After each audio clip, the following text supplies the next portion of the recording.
یہ جس معاشرے میں ظلم پھیل چکا ہو اس معاشرے کا زندہ رہنا بھی ایک معجزہ ہے۔ حضرت علی کا فرمان ہے نظام کفر کے ساتھ چلتا ہے، ظلم کے ساتھ نہیں چلتا۔ جب معاشرے میں ظلم پھیل جاتا ہے تو اللہ تعالیٰ اس معاشرے سے نظریں ہٹا لیتا ہے اور وہ معاشرہ حقیر ذلیل فقیر ہو جاتا ہے۔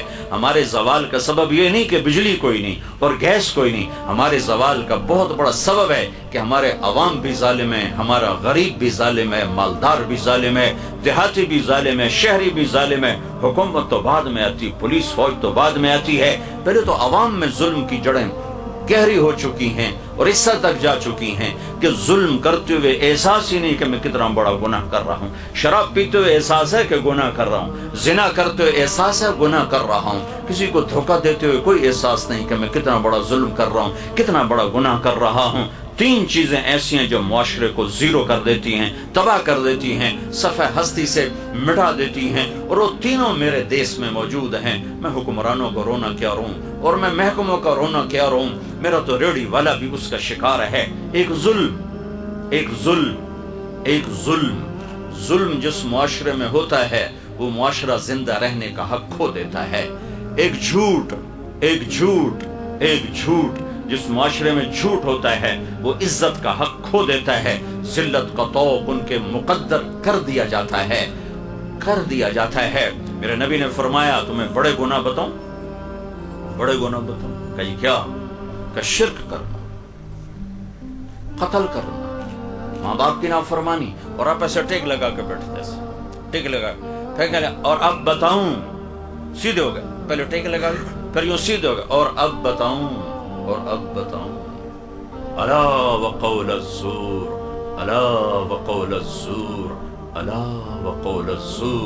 اور جھوٹ۔ اس کو اتنا دہرایا کہ صحابہ فرمانے لگے ہمارے جی میں ہے کہ کاش اب آپ چپ کر جاتے۔ اور دوسری جگہ فرمایا جھوٹی گواہی، جاؤ پاکستان کی عدالتوں میں دیکھو ٹکے گواہ بک رہے ہیں کہ ساڑھ کو گواہی لے لو، ساڑھ کو جی پوا دو۔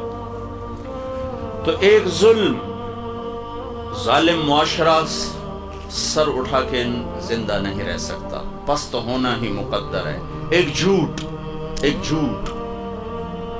ایسی لعنت ہے، میرے نبی کا فرمان ہے الصدق ینجی والکذب یہلک، جھوٹ ہلاک کرتا ہے، سچ نجات دیتا ہے۔ ہمارے چھوٹے چھوٹے بچے جھوٹ بولتے، ماں جھوٹ بولتی، باپ جھوٹ بولتا ہے، بھائی جھوٹ بولتے ہیں۔ سیاستدانوں کا جھوٹ تو بہت بعد میں آتا ہے، ریڑھی والا جھوٹ بولتا، سیل مین جھوٹ بولتا۔ 1 کروڑ پاکستانی اکٹھے کروں تو ایک بھی سچا نہیں ملے گا مجھے۔ تیسری چیز دھوکہ، خیانت، بددیانتی۔ ایک ہی گناہ کے کئی نام ہیں، دھوکہ، فراڈ، بددیانتی، خیانت۔ جس معاشرے میں خیانت، دھوکہ، فراڈ، بددیانتی داخل ہو جائے اس قوم کے لیے زوال ایسا ہی یقینی ہو جاتا ہے جیسے شام کو سورج کا ڈوبنا یقینی ہوتا ہے۔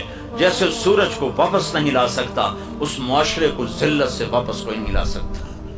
جتنے مرضی عالی شان حکمران بٹھا دیے جائیں، اگر یہ 3 کام موجود ہیں، لوگ ظالم ہوں، لوگ جھوٹے ہوں، لوگ بددیانت، دھوکے باز، فراڈی ہوں، تو دنیا کی کوئی طاقت انہیں عزت کے سیڑھیوں پر نہیں چڑھا سکتی۔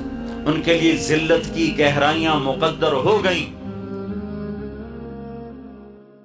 لا الہ الا اللہ محمد رسول اللہ علیہ صلاة اللہ وآلہ والأحبہ۔ لا الہ الا اللہ محمد رسول اللہ علیہ صلاة اللہ وآلہ والآلہ